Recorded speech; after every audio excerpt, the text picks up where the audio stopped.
Welcome to our channel.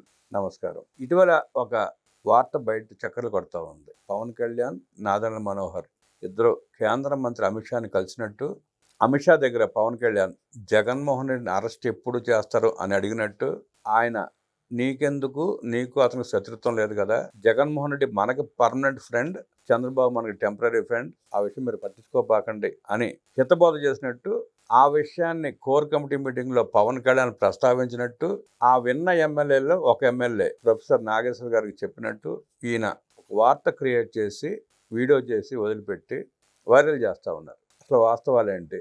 Amit Shah చెప్పినట్టు, అమిత్ షా అంటున్నట్టు వీళ్ళు ఊహించి మాట్లాడుతున్నారా, లేదు నిజంగానే అన్నాడా? చంద్రబాబు నాయుడు గారు temporary friend, Jagan Reddy permanent ఫ్రెండా బీజేపీకి? ఈయనతో ప్రొఫెసర్ నాగేశ్వరతో ఎవరు మాట్లాడించి ఉంటారు? ఆయనగా మాట్లాడా, ఎవరన్నా చెప్తే మాట్లాడా? అసలు విషయం ఏంటి తెలుసుకునే ప్రయత్నం చేద్దాం. విశ్లేషించడానికి మనతో పాటు ఉన్నారు సీనియర్ జర్నలిస్ట్ డివి శ్రీనివాస్ గారు. వారిని అడిగి మరిన్ని విశేషాలు తెలుసుకుందాం. సార్ నమస్తే. నమస్తే. ప్రొఫెసర్ నాగేశ్వర గారు ఒక బాంబు పేల్చాడు. అమిత్ షా గారిని పవన్ కళ్యాణ్ గారు కలిసినట్టు, ఆయన ఏదో ఈయనకి చెప్పినట్టు, చంద్రబాబు నాయుడు గారు మనకు టెంపరీ, జగన్ పర్మనెంట్ ఫ్రెండ్ అంటే, ఆ విషయాన్ని తీసుకొచ్చి పవన్ కళ్యాణ్ గారు తన మీటింగ్లో తన ఎమ్మెల్యేలతో చెప్పినట్టు, ఆ విషయం ఈయనకి తెలిసి ఈయన వీడియో చేసినట్టు ప్రచారం జరుగుతూ ఉంది. ప్రొఫెసర్ నాగేశ్వర గారు కూడా వీడియోలో అట్లాగే మాట్లాడాడు. ఆయన అమిత్ షా గారు నిజంగా అలా అనే ఉంటాడంటారా? దానికి పవన్ కళ్యాణ్ గారు ఒప్పుకుని ఉంటాడా? ఏం జరిగి ఉంటుంది? బాంబు పేల్చారన్నారు, పేలిందా తుస్మందా? మామూలుగా తుస్మని అనిపిస్తూ ఉంది. ఇప్పుడు ప్రొఫెసర్ నాగేశ్వర్, పేటీఎం నాగేశ్వరయ్య, ఆయనకైతే కాస్త వ్యూస్ వచ్చినాయి. అంటే ఒకటి ఇక్కడ ఏంటి, నాగేశ్వర్ ఆయన మరి గతం లేకపోతే వర్తమానం. ఇంతకుముందు అసలు ఉమ్మడి రాష్ట్రంలో నాకు తెలిసి చంద్రబాబు ముఖ్యమంత్రిగా ఉన్నప్పుడు ఆయనతో ఇక్కడ తెలుగుదేశం ఎమ్మెల్యేలకి పర్సనాలిటీ డెవలప్మెంట్, వ్యక్తిత్వ వికాసం, వీటిపై గెస్ట్ లెక్చర్గా అట్లాంటి వాళ్ళని పిలిచారు. అవును, ఆయన చాలా కార్యక్రమాలు అటెండ్ అయ్యాడు. ఏది ప్రొఫెసర్ అతను ఎవరు ఉండేవాడు, ఇంకొకడు వర్లు అని, వీళ్ళందరితో పిలిచి అప్పుడు ఉన్నటువంటి తెలుగుదేశం శాసనసభ్యులు, నేను ఎప్పుడు సంగతి చెప్తున్నా 25-30 ఏళ్ల క్రితం, అట్లాంటి నాగేశ్వర్ అనేక ఛానల్స్లో ఆయన ప్రసంగాలు, ఆయన మాటలు, విశ్లేషణలు.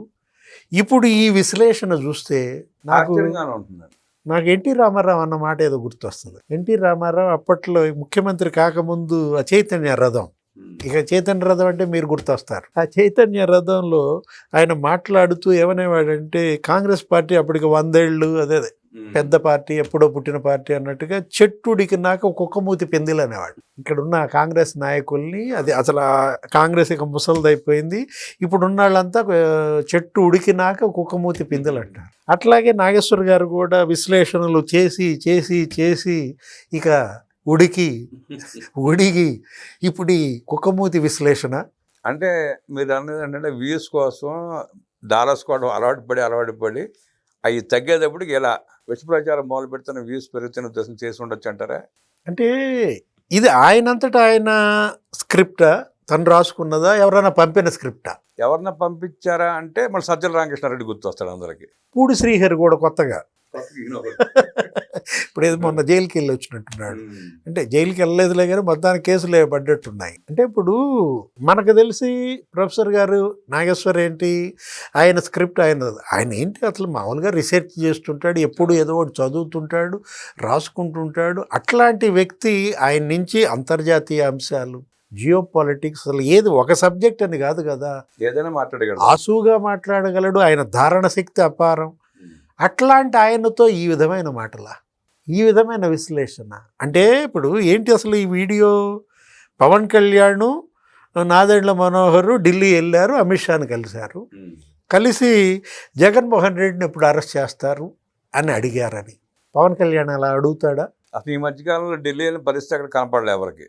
నాదెండ్ల మనోహర్ అలా అడుగుతాడా? ఆయన కూడా వెళ్ళాలి ఢిల్లీ, అసలు ముందు బేసిక్ ఇద్దరు. అంటే అలా అడగాలంటే వాళ్ళు జగన్ ఏమన్నా వాళ్ళని జైల్లో పెట్టాడా? ఇప్పుడు జగన్మోహన్ రెడ్డి పవన్ కళ్యాణ్ని జైల్లో పెడితే, నన్ను అతను జైల్లో పెట్టాడు, ఇతను ఎందుకు మీరు జైల్లో పెట్టరు అని అడిగాడంటే అర్థం. పోనీ చంద్రబాబు అమిత్ షాని అడిగాడంటే కొంతవరకు మనం నమ్మొచ్చు. ఎందుకంటే జగన్ చంద్రబాబుని జైల్లో పెట్టాడు 53 రోజులు. లేదు లోకేష్ అడిగాడంటే మనం ఒప్పుకోవచ్చు. ఏమని, మా నాన్నని జైల్లో పెట్టాడు, మరి ఇంకా ఎన్నాళ్ళు ఇతను బయట, ఇతను కూడా అరెస్ట్ చేస్తామని వీళ్ళిద్దరూ తండ్రి కొడుకులు అడిగారంటే కొంతమంది నమ్మొచ్చు. ఒకటి ఇక్కడ మనం చెప్పేది జనం నమ్మేటట్టుగా ఉండాలా లేదా? జగన్మోహన్ రెడ్డి హయాంలో మీకు తెలుసా 5 ఏళ్లలో అచ్చెన్నాయుడిని 83 రోజులు జైల్లో పెట్టారు. కొల్లు రవీంద్రని 51 రోజులు జైల్లో పెట్టారు. చంద్రబాబుని అసలు 53 రోజులు పెట్టారు. ధూళిపాళ నరేంద్ర 20 రోజులు. ఇదొక టేబుల్ ఏదో ఉంటుంది వాళ్ళది. ఏది మనం ఇప్పుడు పట్టాభి 20 రోజులు ఇట్లా రాసి ఉంటుంది. ఎవరెవరు ఎన్నెన్ని రోజులు జైల్లో. 15 రోజులు 20 రోజులు. ఇప్పుడు వాళ్ళు తెలుగుదేశం వాళ్ళు ఈ మాట అడిగారంటే తెలుగుదేశం సోషల్ మీడియాలో కొంతమంది చాలా ఆవేశంగా పెడుతుంటారు. జగన్ అరెస్ట్ ఎప్పుడు, ఇంతవరకు చేయలేదు అంటూ చంద్రబాబును కూడా విమర్శిస్తూ ఉంటారు.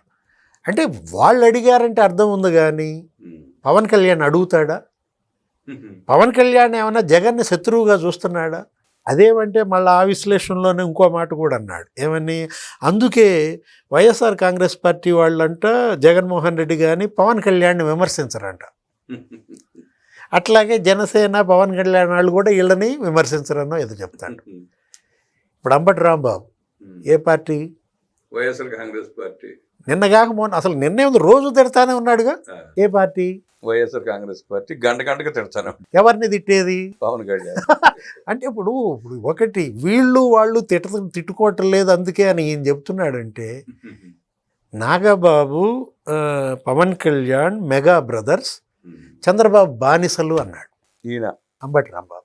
చంద్రబాబుకి అమ్ముడు పోయారు అన్నాడు. అంటే వాళ్ళు అట్లా పవన్ కళ్యాణ్ని డామేజ్ చేస్తుంటే ఈయన కవర్ చేసే ప్రయత్నం చేస్తున్నాడు. ఇక్కడ ఇప్పుడు ఒకటి అమిత్ షా, అసలు అమిత్ షా మోడీ షా వాళ్ళు పిచ్చోళ్ళ? ఎవరు ఇక్కడ పిచ్చోళ్ళు అని అడుగుతున్నా. పవన్ కళ్యాణ్ నాదెళ్ల మనోహర్ పిచ్చోళ్ళ? ఇదొక పిచ్చి విశ్లేషణ. నేను అంటుంది అదే, ఏది మోడీ షా ఇవాళ వీళ్ళకి చెప్తారా?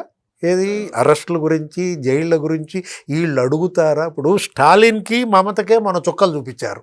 వాళ్ళ బీజేపీ వాళ్ళు ఏంటి అసలు భారతదేశం మొత్తం అసలు బీజేపీయే. అదేదో కాషాయ భారత్ అనో ఏదో చూసా మ్యాప్ ఒకటి, మొత్తం అన్ని రాష్ట్రాల్లో కాషాయం పెట్టేసి అక్కడ ఒక 3-4 చోట్ల కాంగ్రెస్, ఎల్డిఎఫ్ ఏదో కేరళలో వచ్చినట్టుంది, కర్ణాటక తెలంగాణ మినుకుమంట. అంటే ఇవాళ మోడీ అమిత్ షాలని ఇంతగా అండర్ ఎస్టిమేట్ చేయటమా? నేను అంటోంది అదే ప్రొఫెసర్ నాగేశ్వర్ వ్యాఖ్యలు. ఆయన కూడా సార్ ఆయన ఎప్పటి నుంచో విశ్లేషణలు చేస్తున్నాడు, మేధావి ఆయన కూడా ఒక ఆలోచన చేసుకోవాలి. ఎంత స్క్రిప్ట్ పంపించిన సజ్జల రామకృష్ణారెడ్డి అన్ని లక్షల కోట్ల రూపాయలు పెట్టుబడులు తీసుకొచ్చి రాష్ట్రాన్ని అభివృద్ధి చేయడానికి సహకరిస్తున్నారు మోడీ షా. అలాంటి వ్యక్తులు చంద్రబాబు గురించి అలా మాట్లాడతారని ఎందుకు అనుకుంటాడు? ఈయన ఎలా అనుకుంటాడు?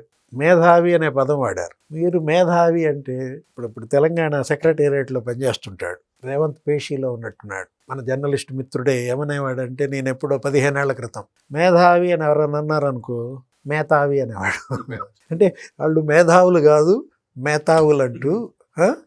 అంటే ఇప్పుడు ఇదే ఎవరు మన నాగేశ్వర్ గారే ఇప్పుడు 23 నెలల్లో 23 లక్షల కోట్ల పెట్టుబడులు అంట ఎంఓయూస్ చేసుకున్నవి.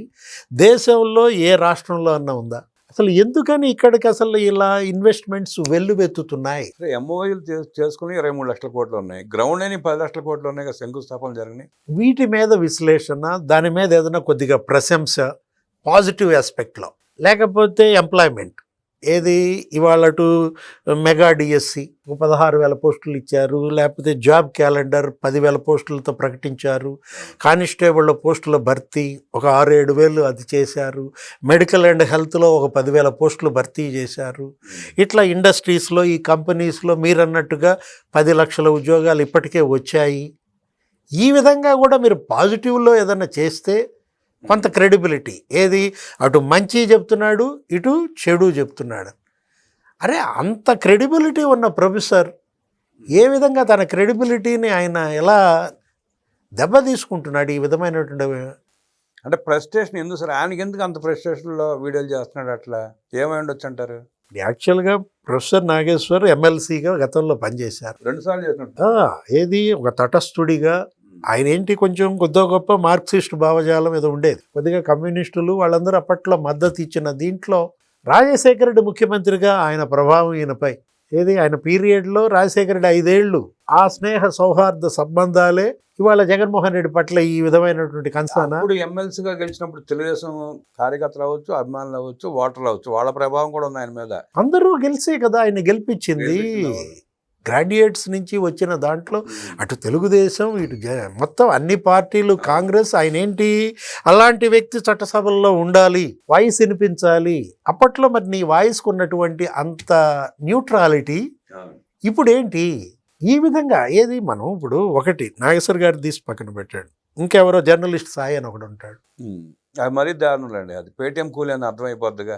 లేకపోతే ఇక మిగతా బ్యాచ్ ఏది ఆ పురుషోత్తమ రెడ్డి అని ఫోరం ఏదో వాళ్ళతో ఫోరం స్పష్టత ఉంది. ఏదో ఫోరం రెడ్డి అని అంటారు.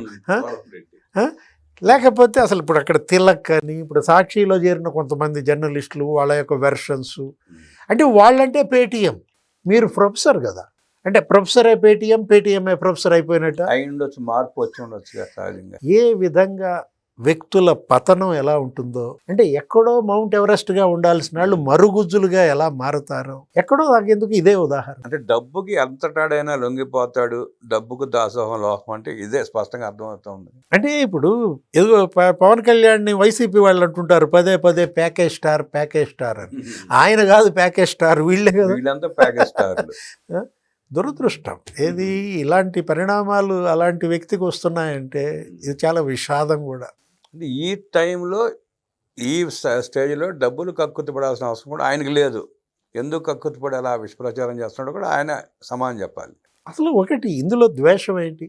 తెలుగుదేశం పైన ఏమైనా ద్వేషం ఉంటుందా, లేకపోతే జగన్ పార్టీ మీద ఏమైనా ప్రేమ ఉంటుందా? వాళ్ళ తటస్థులుగా నిష్పాక్షిక విశ్లేషణ, ప్రజలు కోరుకునేది మన నుంచి ఏంటి, అది కదా మనం ఇవ్వాల్సింది.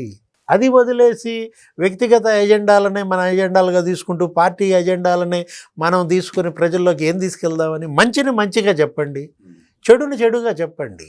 ఇవాళ ఆంధ్రజ్యోతి, ఈనాడు, లేకపోతే సాక్షి మీడియా సంస్థలు ఉన్నాయి, ఛానల్స్ ఉన్నాయి, TV5, ABN, ఈటీవీ, ఎక్కడికక్కడ మీడియా రెండుగా విడిపోయింది.